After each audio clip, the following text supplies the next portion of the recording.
You think McDonald's invented fast food? Think again.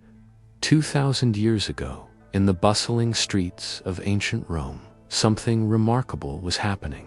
Something that would make our modern fast food chains look like amateur operations. Picture this. You're walking down a crowded Roman street. The smell hits you first. Not the pleasant aroma of fresh bread, but something more complex. Fermented fish sauce, roasted meat of questionable origin, wine mixed with strange spices, and underneath it all, the unmistakable scent of a civilization that had turned eating into an art form and a weapon. Before I take you deeper into this world, let me ask you something. Where are you listening to this right now? Are you at home, maybe snacking while you scroll? In your car, perhaps grabbing your own fast food? Drop a comment and tell me, because what you're about to discover will change how you see every meal you've ever eaten. And if you're ready to have your mind blown by the most shocking food secrets in human history, hit that subscribe button. Trust me, you're going to want to follow this journey to its disturbing conclusion. You see, we've been fed a lie, a comfortable lie that makes us feel special about our modern world. We think we invented convenience food, instant gratification, the culture of consumption. But the Romans, they were doing all of this first, and they were doing it in ways that would make your stomach turn and your conscience scream. What I'm about to reveal isn't just about ancient eating habits. This is about power. This is about the dark side of civilization. This is about how the greatest empire in history consumed itself to death, literally, and the most terrifying part, we might be following the exact same recipe for disaster. But this story doesn't begin in the marble halls of imperial palaces. It starts in the ashes of a doomed city, where time stood still on August 24th, 79 AD. A city that preserved for us the most shocking evidence of the world's first fast food revolution. Welcome to the hidden truth about Roman junk food. December 26th, archaeologists working in the ruins of Pompeii made a discovery that would rewrite everything we thought we knew about ancient dining. As they carefully brushed away nearly 2 millennia of volcanic ash, what emerged wasn't just another Roman building. It was a perfectly preserved snapshot of the world's first fast food restaurant. And it was absolutely magnificent. They called it a Thermopolium, from the Greek words meaning place where hot things are sold. But this wasn't some primitive food stall. This was a sophisticated operation that would make modern restaurant owners weep with envy. The counter was adorned with stunning frescoes, a proud rooster advertising fresh poultry, ducks hanging by their necks, ready for the pot. And most intriguingly, a painting of what appeared to be the day's menu, ingredients so fresh that archaeologists could identify exactly what Romans were eating on the day Mount Vesuvius changed everything forever. But here's what will blow your mind. This wasn't unique. This was just one of over 80 Thermopolia scattered throughout Pompeii alone. 80 fast food joints in a city of roughly 20,000 people. Do the math. That's one fast food restaurant for every 250 residents. To put that in perspective, modern America, the supposed birthplace of fast food, has about one McDonald's for every 23,000 people. The Romans didn't just invent fast food. They perfected it on a scale we can barely comprehend. These Thermopolia were everywhere, on every major street corner, near the public baths. They operated with an efficiency that would make modern chains jealous. The setup was ingenious. Marble counters with circular holes cut perfectly to hold large clay vessels called dahlia. These containers kept food hot or cold, depending on what was being served.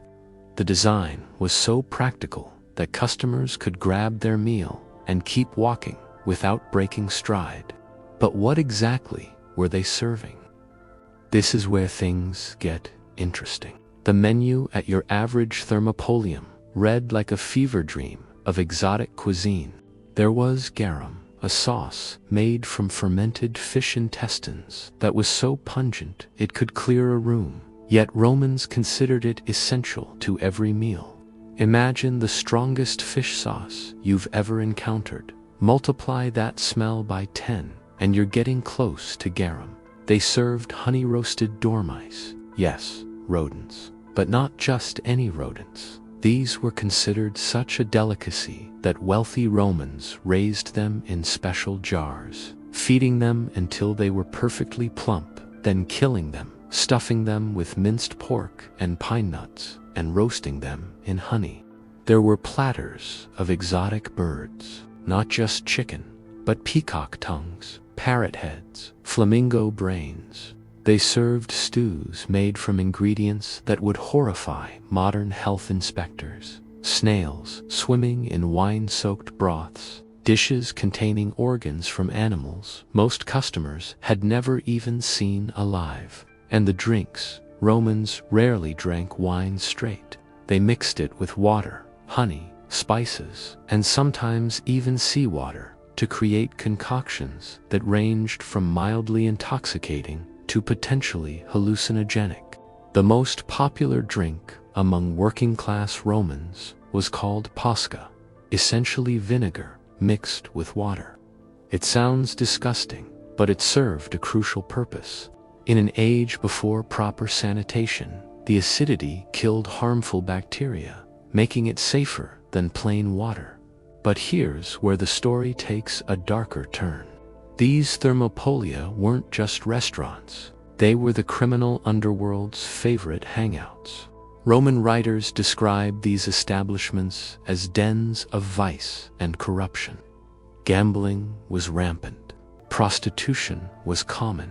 Fights broke out regularly over dice games and unpaid debts. One Roman author complained about Greeks in cloaks and thieving slaves who come to get drunk on their stolen goods. The reputation got so bad that emperors repeatedly tried to shut them down. Caligula ordered all Thermopolia closed during a period of mourning and had one owner executed simply for selling hot water during the ban. Emperor Claudius, attempting to reform public morals, prohibited the sale of all cooked food and hot beverages. Nero restricted them to selling only vegetables and raw plants, but they always reopened. The demand was simply too great. You see, the vast majority of Romans lived in cramped apartment buildings called insulae. These structures, often several stories tall, were fire hazards waiting to happen. Cooking inside them was dangerous and frequently prohibited. Most residents didn't have kitchens. They didn't have ovens. They barely had space to sleep, let alone prepare elaborate meals. For these people, Thermopolia weren't a luxury. They were a necessity. Archaeological evidence reveals that nearly every apartment building in Pompeii had at least one Thermopolium on its ground floor. It was the McDonald's, Subway, and Starbucks of ancient Rome all rolled into one. Romans would wake up and grab breakfast on their way to work. They'd stop for lunch during the midday break. They'd pick up dinner on their way home. The rhythm of daily life revolved around these establishments. The business model was so successful that some owners became wealthy entrepreneurs. They expanded their operations, opening multiple locations throughout the city. Others specialized. One might focus on exotic meats, another on vegetarian dishes for converts to Eastern religions. The Thermopolium discovered in 2020 revealed something else that shocked archaeologists: human remains. 2 bodies were found in the restaurant, apparently trapped when Mount Vesuvius erupted. One was an older man, possibly the owner, found near what appeared to be a child's bed. The other was younger, discovered with his hand still on the lid of one of the food containers. Some researchers believe the second man was a thief, caught stealing food when the volcanic ash began to fall. Others think he was simply a customer, desperately trying to get one last meal before the world ended. Either way, it's a haunting reminder that these establishments were so integral to Roman life that people were willing to risk death for one more taste of honey-roasted dormouse or fermented fish sauce. But the Thermopolia were just the beginning of Rome's food obsession. Because while common people satisfied themselves with fast food from street vendors, something far more sinister was happening in the private dining halls of the wealthy. The real story of Roman food culture wasn't being written in the Thermopolia. It was being written in blood, cruelty, and madness at the tables of the elite. Here's something that will completely flip your understanding of ancient social structures. In Roman society, the poor ate out and the rich ate at home. This is the exact opposite of how we think about restaurants today. While common Romans crowded into Thermopolia for their daily meals, the wealthy elite considered eating in public to be beneath their dignity. For them, dining was an intensely private affair, conducted in elaborate rooms called triclinium. But this reversal reveals something profound about Roman civilization. It shows us a world where food wasn't just sustenance, it was a weapon of control, a symbol of power, and ultimately, a pathway to destruction. Let me paint you a picture of what life looked like for the average Roman citizen. You wake up in your insulae apartment. The space is smaller than most modern bathrooms. The walls are thin enough that you can hear every conversation, every argument, every intimate moment happening around you. There's no running water above the ground floor. So if you live on the second, third, or fourth story, and most Romans did, you have to carry water up narrow, dangerous staircases. There's no kitchen, maybe a small brazier for heating, but cooking anything substantial is nearly impossible and extremely dangerous. One overturned pot could set the entire wooden building ablaze, and Roman apartment fires killed thousands every year. So what do you eat? If you're lucky, you start your day with the gentaculum Roman breakfast. Some bread, maybe a bit of cheese, a few olives. It's simple, portable, and requires no cooking. But by the time the sun reaches its peak, you're hungry again. You step outside into the overwhelming sensory assault that was ancient Rome. The first thing that hits you isn't sight, but smell. And not pleasant smells.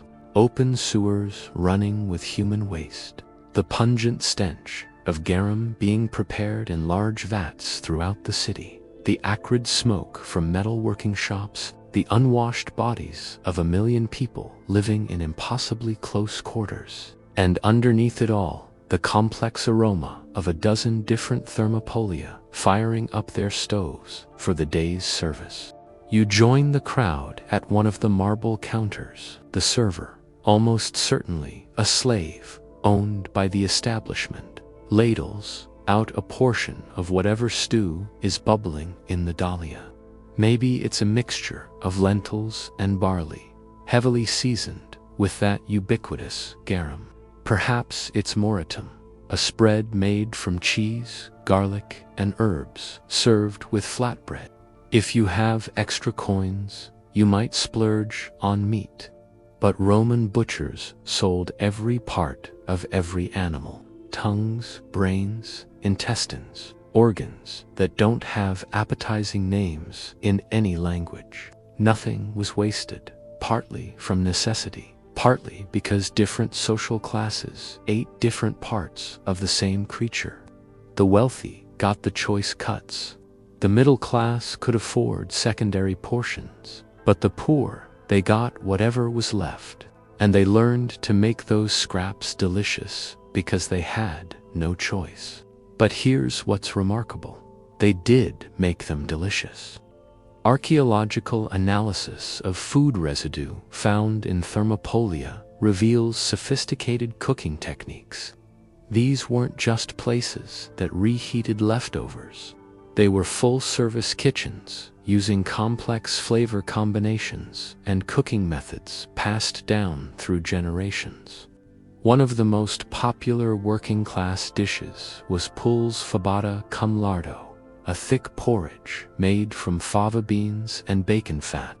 It sounds humble, but Roman cooks elevated it with careful seasoning, precise timing, and techniques that transformed simple ingredients into something genuinely satisfying.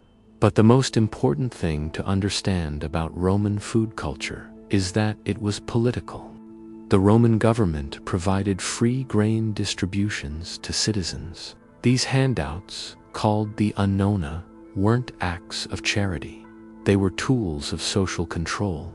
Keep the population fed just enough to prevent riots, but not so much that they become independent. At its peak, the annona provided free grain to over 300,000 Roman citizens. That's enough wheat to bake millions of loaves of bread every single day. The logistics were staggering. Grain ships arrived from Egypt, North Africa, and Sicily. Massive warehouses stored months of supply. An entire bureaucracy existed just to manage distribution. But here's the catch. The annona only provided raw grain. If you wanted that grain turned into bread, you had to pay a baker. If you wanted anything else, oil, vegetables, meat, flavor of any kind, you bought it yourself. So the government prevented starvation, but just barely. They provided survival, not satisfaction. And for satisfaction, Romans turned to the Thermopolia. This created a brilliant system of economic control. The wealthy owned the farms that produced grain for government distributions. They also owned many of the Thermopolia that turned that grain into profitable meals. The poor received just enough free food to stay alive, then spent their wages buying prepared food from establishments owned by the rich. It was economic exploitation disguised as social welfare. But what about the soldiers, the Roman legions that conquered the known world? What were they eating? Roman military rations were remarkably simple. Hardtack biscuits that could last for months without spoiling. Barley porridge that provided steady energy for long marches. And pasca, that vinegar and water mixture that modern people think sounds like punishment. But pasca deserves special attention because it reveals Roman genius for practical solutions. It was safe. The acidity killed waterborne pathogens. It provided energy. The vinegar helped maintain blood sugar during physical exertion. It was cheap and easy to produce anywhere grapes grew, which meant almost everywhere in the Mediterranean. Roman generals, including the great Hadrian, would drink pasca with their troops to demonstrate solidarity. It wasn't just a drink for common soldiers. It was a symbol of Roman efficiency and shared purpose. Meanwhile, back in the cities, something very different was happening among the wealthy. Roman aristocrats didn't eat out because they didn't need to.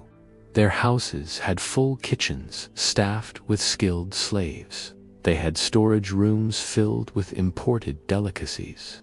They had the luxury of time.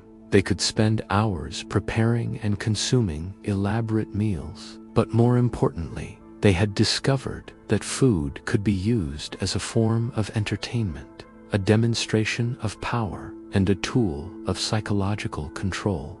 While poor Romans were grateful for simple lentil stew seasoned with garum, wealthy Romans were competing to serve dishes so exotic, so expensive, and so extreme that they bordered on the criminal. They weren't just eating for sustenance or even pleasure. They were eating to prove that they had the power to bend the entire world to their appetites. And in the private dining rooms of Rome's elite, that power would eventually corrupt into something monstrous.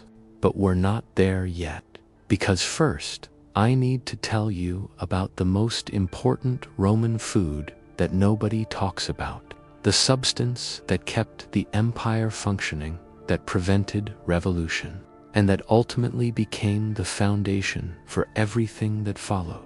I'm talking about bread. Roman bread wasn't like modern bread. It was dense, chewy, and made from whatever grain was available. Wheat, if you were lucky, barley, if you weren't, and sometimes mixed with ingredients that would horrify modern bakers: sawdust, ground bones, even dirt when times were desperate. But bread was more than food. It was politics in edible form. The phrase bread and circuses exists for a reason. Roman politicians understood that as long as the population had enough bread to survive and enough entertainment to distract them, they could get away with almost anything. Fail to provide either, and revolution followed quickly. Bread riots were a constant threat throughout Roman history. When grain shipments were delayed, when harvests failed, when distribution systems broke down, the streets filled with angry crowds demanding food. These riots could topple governments and end political careers overnight. So Roman leaders became obsessed with maintaining steady bread supplies. They conquered Egypt primarily for its grain production. They built the largest merchant fleet in history to transport wheat across the Mediterranean. They created the most sophisticated distribution system the world had ever seen. But they made one crucial mistake. They assumed that keeping people fed would keep them content. They forgot that humans need more than just survival. They need dignity, purpose, and hope for something better. And as the gap between rich and poor widened, as the wealthy became more obsessed with exotic luxuries, while common people struggled with basic necessities, that hope began to die. The Thermopolia, for all their innovation and efficiency, became symbols of a society that had lost its way. They represented a world where ordinary people had been reduced to consumers, where the primary relationship between citizen and state was commercial rather than civic. Meanwhile, in the private estates of the wealthy, food was becoming something else entirely. It was becoming a form of madness. The year was 37 AD, and Rome was celebrating. Caligula had just become emperor, and the future looked bright. The young ruler seemed intelligent, charismatic, beloved by the people. But within months of taking power, something changed. Something dark awakened in the imperial palace, and it revealed itself most clearly at the dinner table. Picture this scene, recorded by the historian Suetone. Caligula is hosting a banquet for Rome's most powerful senators and their wives. The triclinium is magnificent. Golden couches surrounding tables laden with the empire's finest delicacies. Guests recline in their designated places, making polite conversation, while slaves serve course after course of elaborate dishes. Then, without warning, Caligula begins to laugh. Not a polite chuckle or social pleasantry, but a deep, uncontrollable fit of laughter that echoes through the marble halls. The conversation stops. Every eye turns to the emperor, wondering what could possibly be so amusing. One senator, braver than the rest, ventures to ask, "Caesar, what brings you such joy?" Caligula's laughter subsides. His eyes, once warm, have gone completely cold. He looks around the table at Rome's most elite citizens and says, "I was just thinking about how I could have all of you killed right now, right here at this table. One word from me, and your throats would be cut before the next course arrives." The silence is absolute. No one moves. No one even breathes. Then Caligula starts laughing again. This wasn't an isolated incident. It was the beginning of a reign of terror that would redefine the relationship between food and power in Roman culture. Caligula made a habit of interrupting his dinner parties to have prisoners executed for his entertainment between courses, while guests sat with food still in their mouths. Condemned men would be dragged into the dining hall and butchered in full view of everyone present. The guests were forbidden to leave. They had to sit there, watching people die, then continue eating as if nothing had happened. One senator later wrote that he was forced to praise the flavor of his roasted peacock, while a man's blood was literally pooling on the floor beside his couch.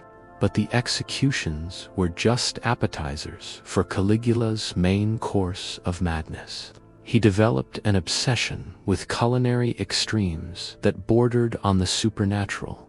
There was a particular type of fish, the red mullet or smulet, that became the center of increasingly insane bidding wars among Rome's elite. These fish were prized not for their taste, but for their price. Wealthy Romans would compete to serve the largest, most expensive red mullet at their banquets, with costs reaching several thousand sesterces per fish. But Caligula took this competition to levels that defied comprehension. Historical records describe one red mullet that cost him 30,000 sesterces. To put that in perspective, a Roman soldier's annual salary was about 900 sesterces. Caligula paid the equivalent of 33 years of military wages for a single fish. But that wasn't even his most expensive dish. Roman sources describe something they call only the most costly delicacy ever created. We don't know exactly what it was, but we know it cost more than the annual budget of entire Roman provinces. Some historians believe it involved pearls dissolved in vinegar, then mixed with rare wines and exotic spices.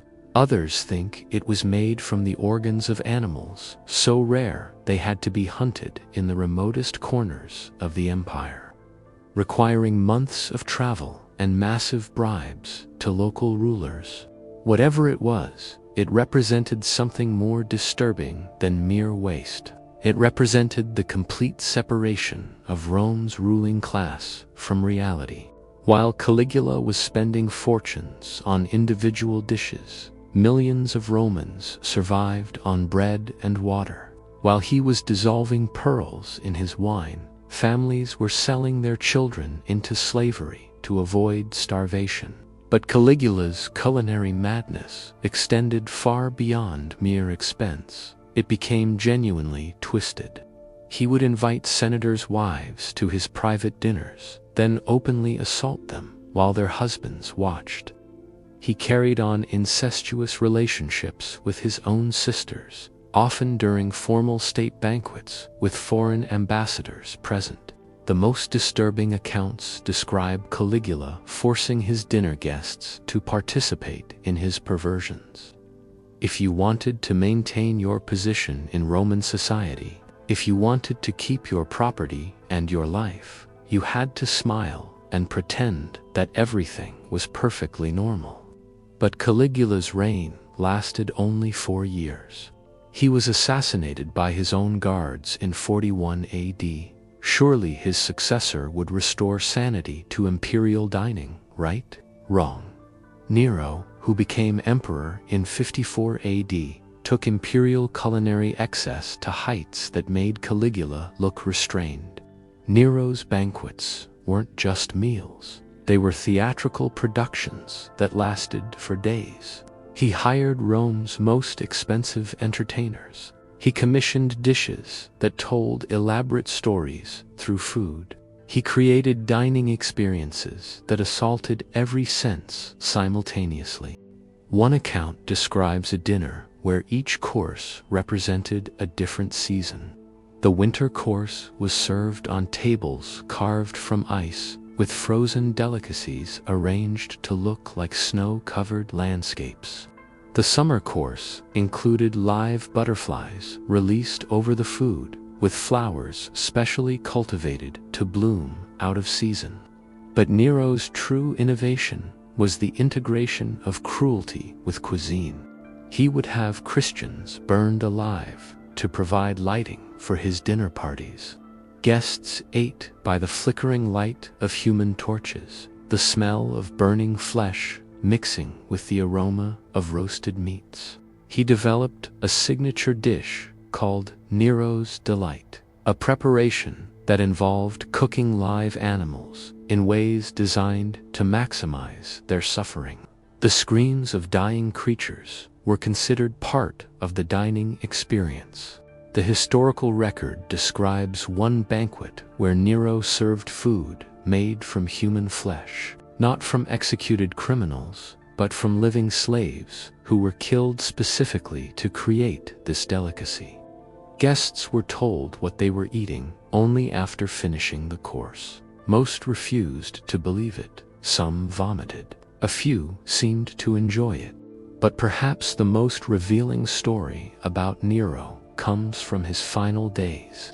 When rebellion finally came, when the Senate declared him an enemy of the state, when he was forced to flee Rome with only a handful of loyal servants, Nero's last concern wasn't his empire or his legacy. His final recorded words, as he prepared to end his own life, were, "What an artist dies in me, not what an emperor dies, or what a leader dies. An artist, because that's how he saw himself, as an artist whose medium was human suffering, served alongside exotic delicacies." But Caligula and Nero weren't the only emperors consumed by food-based madness. There was Elagabalus, who served dishes made from ingredients so rare that obtaining them required diplomatic negotiations with kingdoms at the edge of the known world. He once hosted a banquet where every single ingredient came from a different province of the empire, a logistics operation that involved thousands of people and took months to coordinate.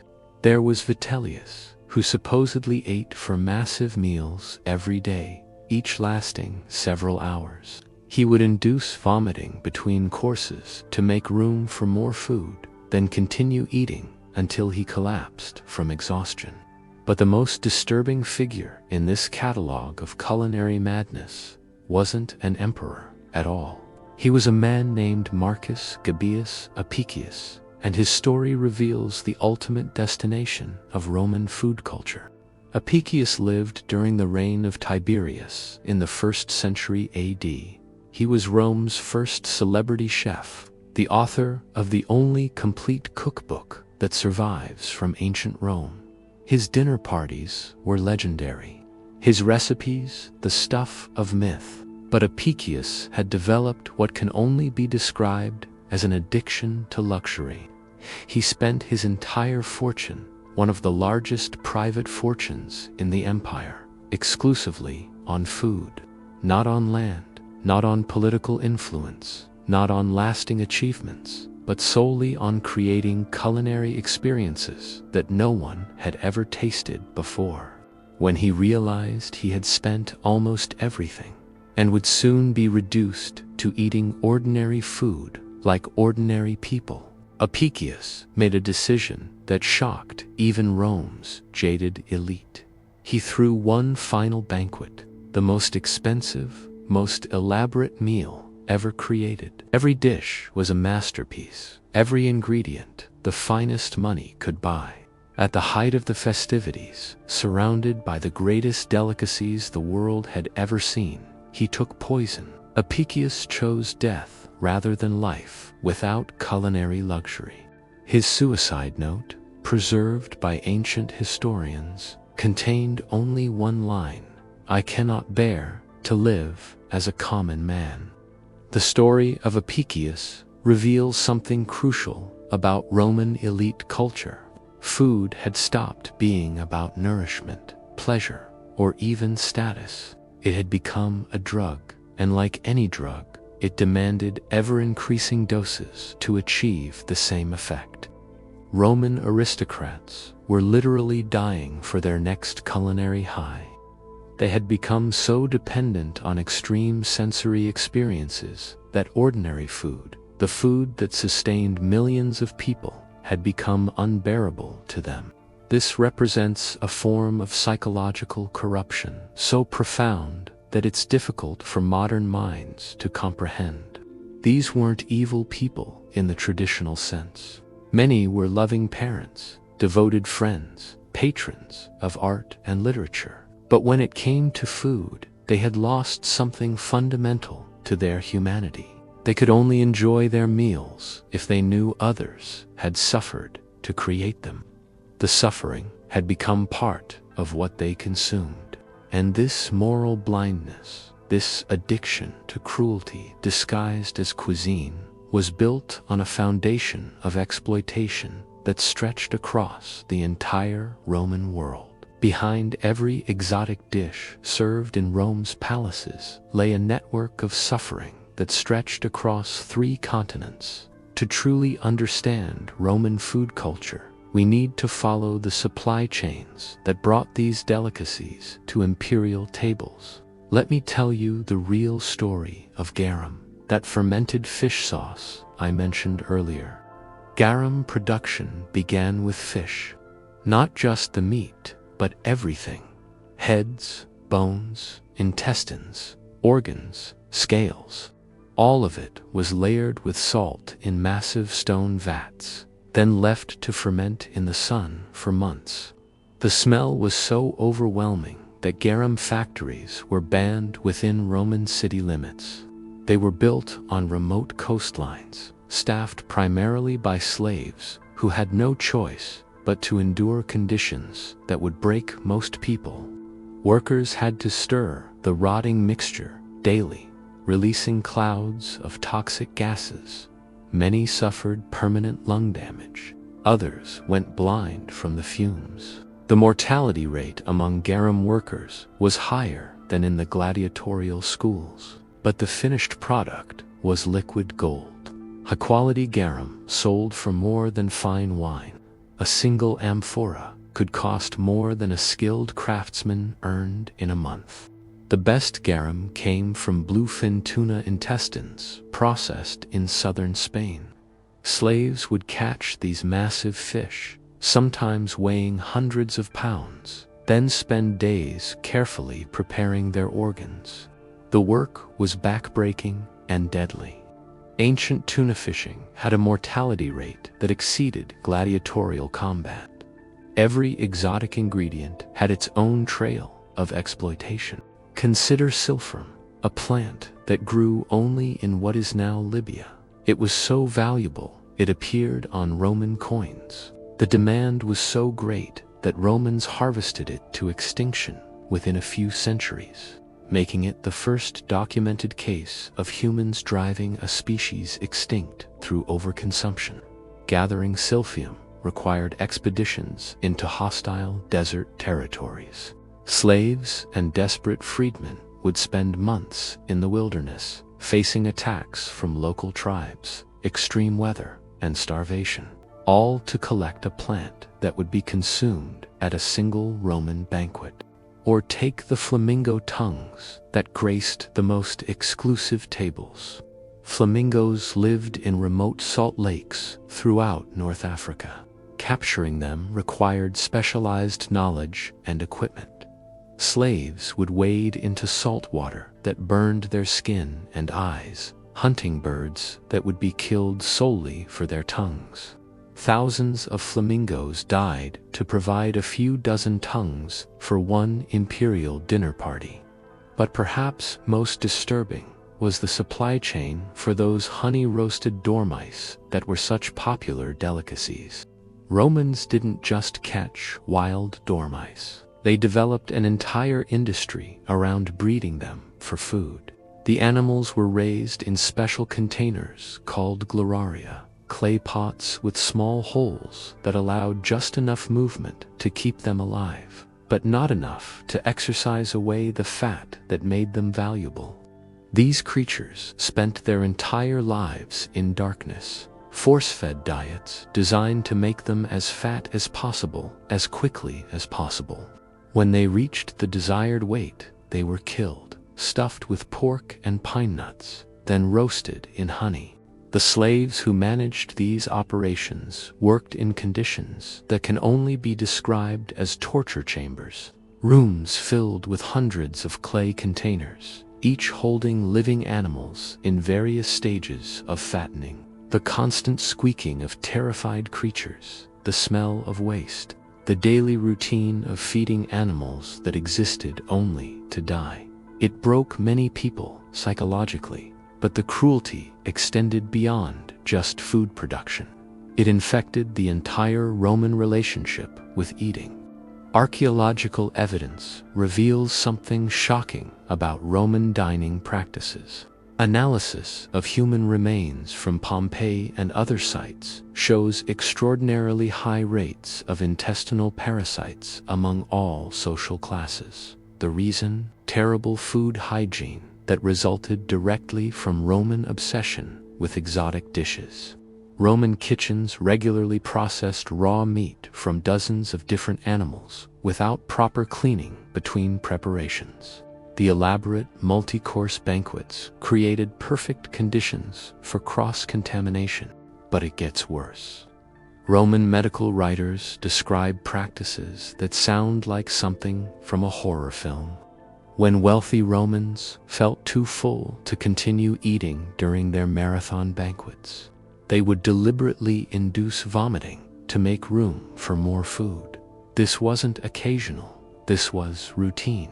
Roman dinner parties were designed around the assumption that guests would vomit multiple times during the meal. Special rooms were built specifically for this purpose.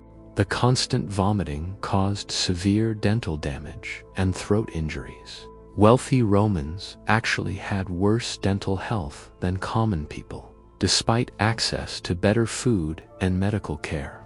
But the physical damage was nothing compared to the psychological effects.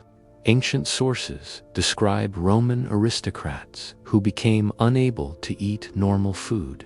They required increasingly extreme flavors, textures, and presentations to experience any pleasure from eating. Like drug addicts, they had developed tolerance to normal stimulation.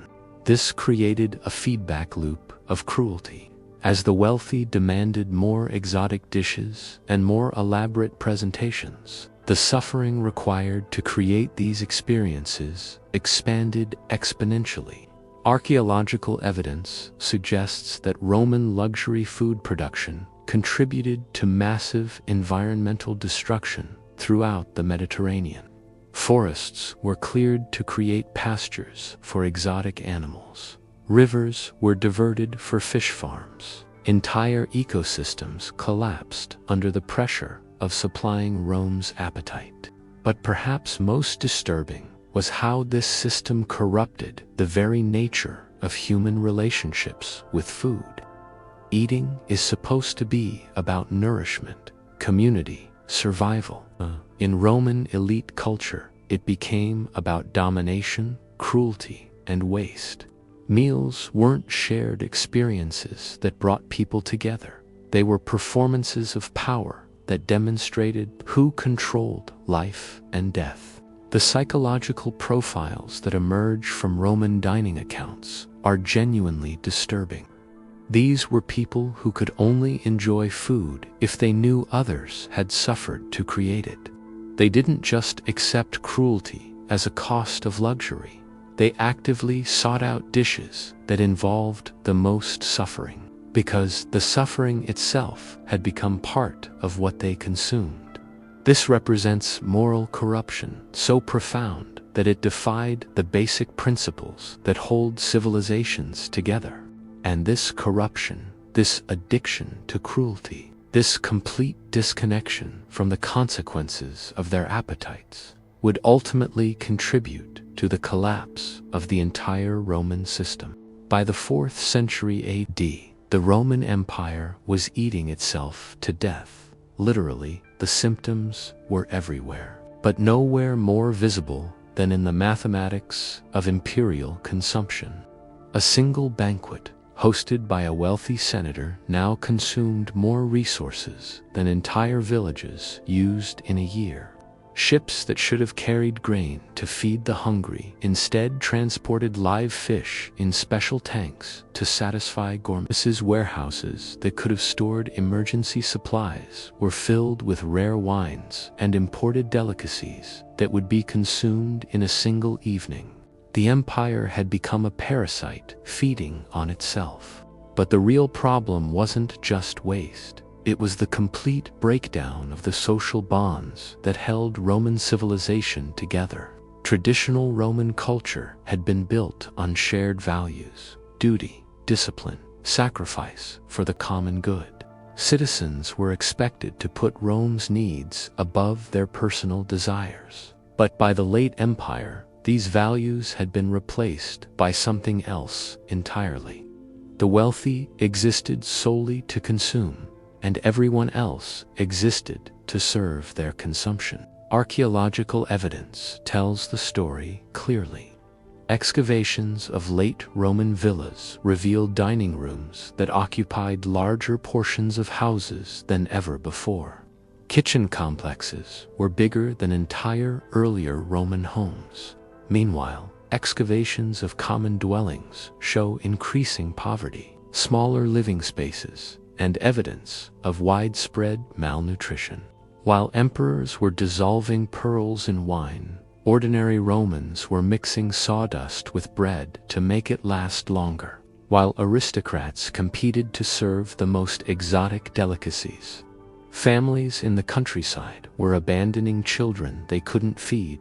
The Roman elite had become so disconnected from reality that they literally couldn't comprehend the consequences of their actions. Historical accounts describe senators who couldn't make basic political decisions because they were obsessed with planning their next banquet. Military commanders who delayed crucial operations because they were waiting for rare wine shipments. Governors who ignored reports of famine and rebellion because they were hosting dinner parties that lasted for days. The empire was being run by functional addicts whose need for their next luxury fix took precedence over everything else, including the survival of civilization itself. This addiction manifested in increasingly desperate attempts to find new sources of stimulation.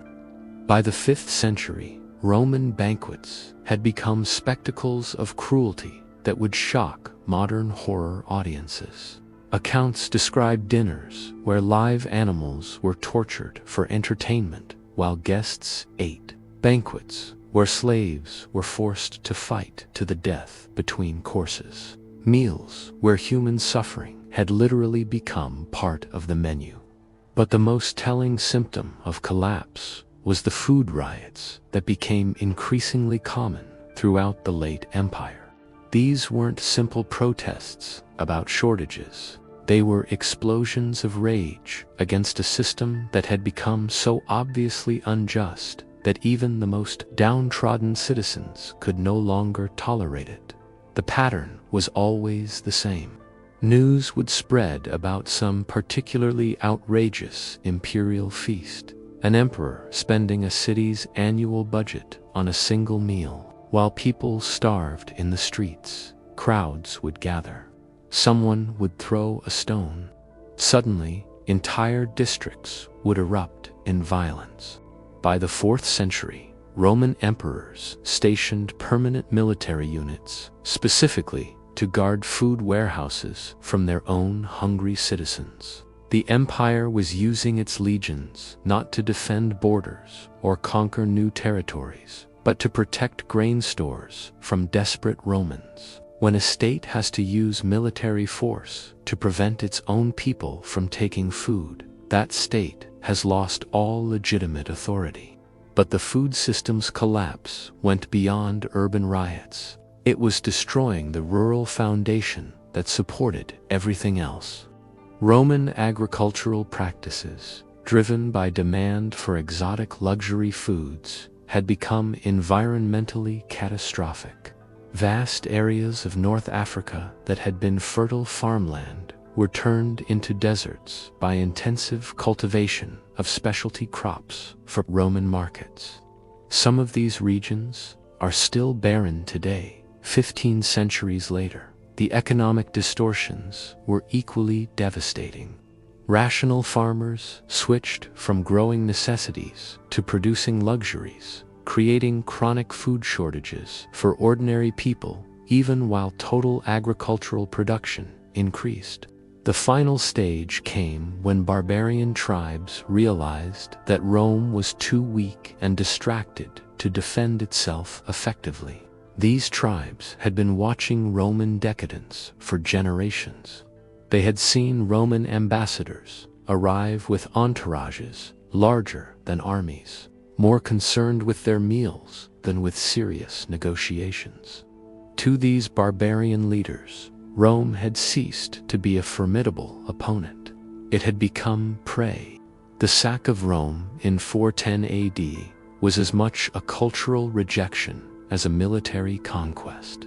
Contemporary accounts describe the barbarians' disgust at what they found in Roman villas, rooms full of exotic foods while people starved outside, dining halls designed for orgies while infrastructure crumbled, kitchens equipped with devices for torturing animals to enhance flavor. To people who still maintained traditional values of courage, honor, and community service, Roman elite culture had become genuinely repulsive.